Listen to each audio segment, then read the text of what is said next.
عذرا سيداتي سادتي لهذا الخلل. الآن نواصل الأخبار وأسهلها بالعناوين. إصابة 43 مواطنا بفيروس كورونا اليوم. افتتاح المهرجان الرياضي للإريتريين في الخرطوم.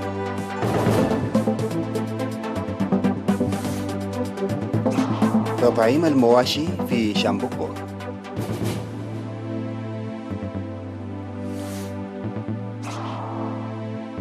مقتل جنديين فرنسيين من قوة برخان في هجوم شمال شرقي مالي. البنتاغون يعلن أن حاملة الطائرات نيمتس ستبقى في الخليج. والفرقاء الأفغان سيستأنفون محادثاتهم مع تصاعد موجة كورونا.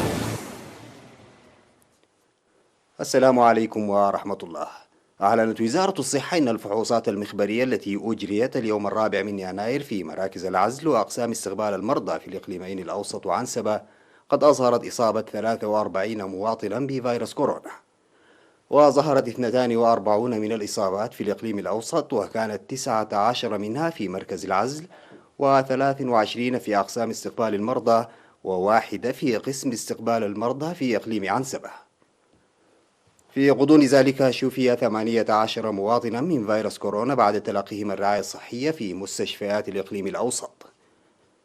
بهذا بلغ عدد الإصابات بفيروس كورونا في البلاد حتى اليوم 1363 إصابة، شفي منها 694 ووفاة 3 مرضى، فيما يتلقى 666 مصابا الرعاية في المستشفيات. وزارة الصحة 4 يناير 2020.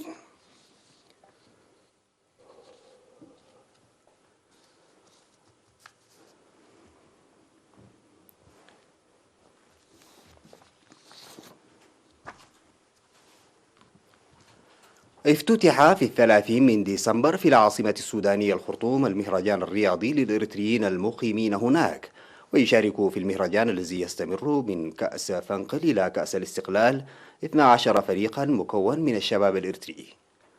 وأشاد القائم بأعمال السفارة الإريترية في السودان السيد إبراهيم إدريس في الافتتاح بمنظمي المهرجان الذي يستمر ل5 أشهر، وقال إن الرياضة إلى جانب بناء الأجسام وتجمع الشباب تسهم في الدفع بالدبلوماسية الشعبية، مؤكدا تقديم السفارة للتعاون اللازم.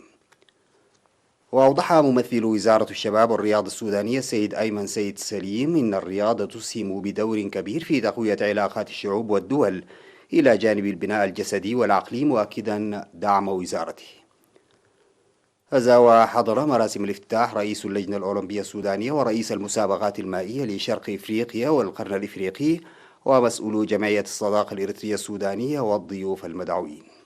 هذا وتشارك في المنافسات فرق البحر الأحمر والنصر والأسالة والاتحاد وعدوليس وفنقل ودهلق ومايات كوموه وشاركة وستيت وتسفة ونقفة.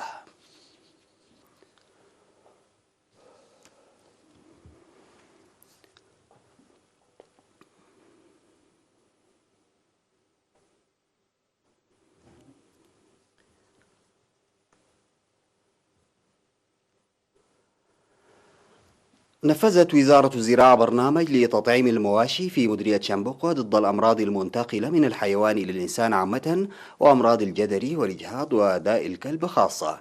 وشمل التطعيم أكثر من 18 ألف رأس من الأبقار، وأكثر من 32,600 رأس من الماعز والأغنام، و3,000 من الكلاب. وقال مسؤول الأدوية البيطرية في مكتب وزارة الزراعة في إقليم القاشبركة السيد منقستاب عقبة قابر إن التطعيم يعتبر الأول من نوعه، مشيدا بتعاون الجهات الشريكة لإنجاح البرنامج. وذكر إن مرض الإجهاض مرض خطير ينتقل من الحيوان إلى الإنسان، داعيا المزارعين لعدم شرب الألبان غير المغلية واللحوم غير الناضجة لضمان صحتهم وصحة أسرهم، والعمل لضمان صحة مواشيهم بمراجعة العيادات البيطرية في محيطهم. وأكد أصحاب المواشي التعاون والمشاركة لإنجاح برامج التطعيم الذي يحقق نتائج إيجابية على مواشيهم.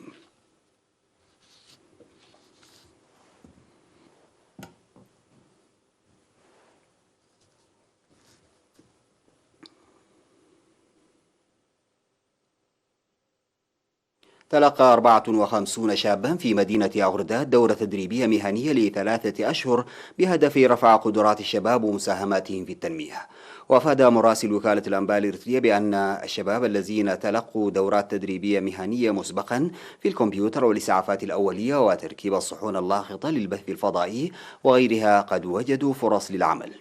وقال مدير مديرية أغردات السيد إسحاق طعوم إن التدريب جزء من أهداف ورؤى الاتحاد، ويجب على إدارة المديرية والجهات الشريكة الأخرى دعم الاتحاد وتعزيز مساهمتها.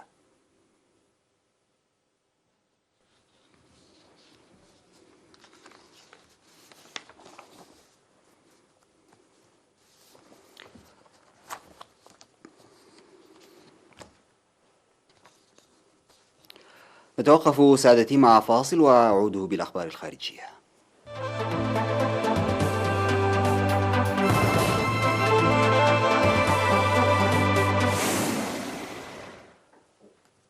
قتل جنديان فرنسيان من قوة برخان الفرنسية المناهضة للجهاديين، أحدهما امرأة في هجوم بعبوة ناسفة في ضربة جديدة بمالي، وذلك بعد مقتل 3 جنود الأسبوع الفائت في ظروف مماثلة. وأفادت الرئاسة الفرنسية في بيان بأن الرئيس الفرنسي مانويل ماكرون علم ببالغ الحزن بمقتل جنديين في الفوج الثاني من فرسان هاغونو في منطقة ميناكا شمال شرقي النيجر. وقالت الرئاسة الفرنسية وأركان الجيش إن مركبة مدرعة خفيفة VBL تعرضت لهجوم بعبوة ناسفة خلال مهمة استخباراتية واستطلاعية. وبمقتل الجنديين يرتفع إلى 50 عدد الجنود الفرنسيين الذين قتلوا في منطقة الساحل منذ 2013 في عمليتي سيرفال وبرخان المناهضتين للجهاديين بحسب ما أوضحت أركان الجيش.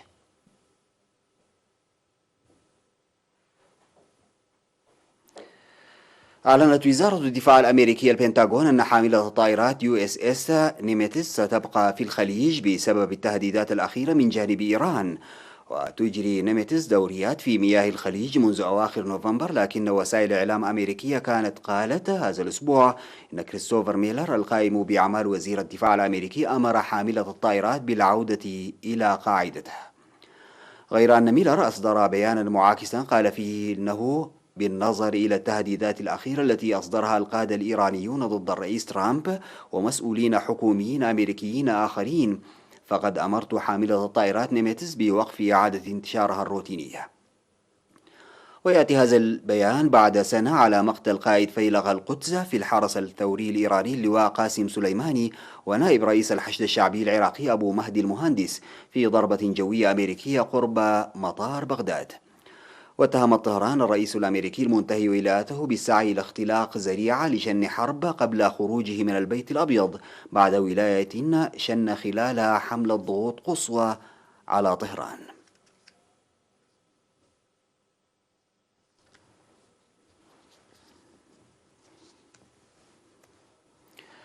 قال مسؤولون إن من المقرر أن يستأنف ممثلو الحكومة الأفغانية ومسؤولو حركة طالبان محادثات تقاسم السلطة، على الرغم من أن الاشتباكات الميدانية والاغتيالات قد تقوض الجهود المبذولة لإنهاء الحرب.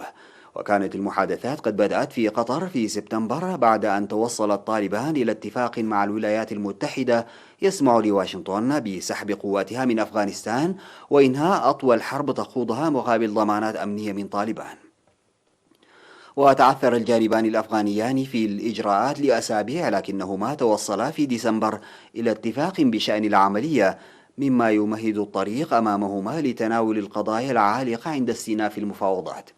لكن مسؤولين بالحكومة الأفغانية اتهموا طالبان في الأسابيع الأخيرة بسلسلة من الاغتيالات التي راح ضحيتها مسؤولون وصحفيون وبتنفيذ تفجيرات. ورفض الطالبان بعض الاتهامات، لكن مقاتليها حققوا في الوقت نفسه مكاسب في مواجهة القوات الحكومية بمناطق مختلفة من البلاد.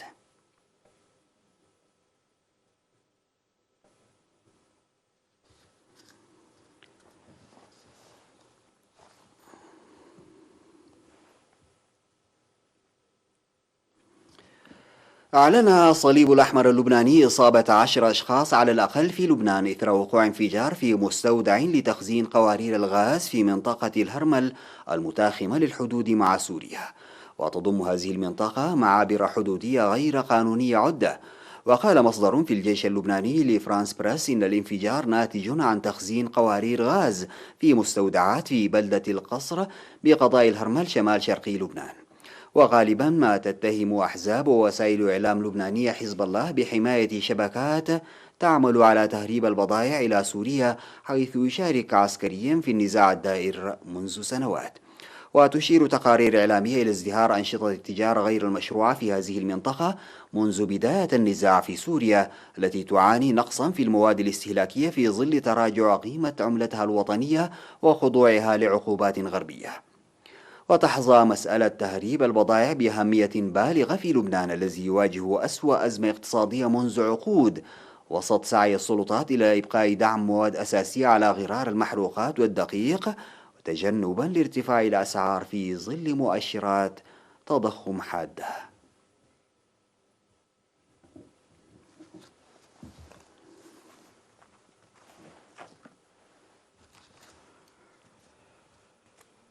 انتهى سيداتي سادتي نشرة أخبار هذا المساء، قدمتها لحضراتكم من الفضائية الإريترية. شكرا لمتابعتكم، السلام عليكم ورحمة الله تعالى وبركاته.